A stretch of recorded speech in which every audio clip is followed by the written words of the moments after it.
ఏ విషయంలో అయినా సరే మనం తగ్గించుకొని పశ్చాత్తాపడి ఆయన నామంలో మనం అడిగినప్పుడు ప్రతి కార్యాలు దేవుడు చేస్తాడు. చూస్తే రాహాబు ఏం చేసింది?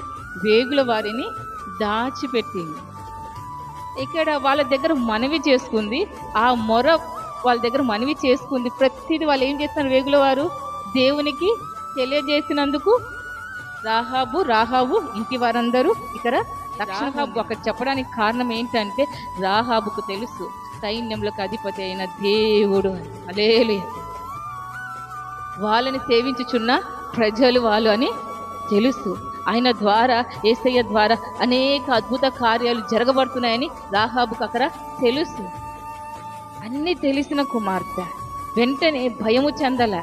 ఎందుకంటే ఇప్పుడు నేను భయపడినాను అనుకో, జీవితాంతము దేవుని దగ్గర నుంచి వచ్చే ఉగ్రతను, శ్రమను నేను అనుభవించాల్సి వస్తుంది. కానీ ఆ దేవుడు నిజమైన దేవుడు.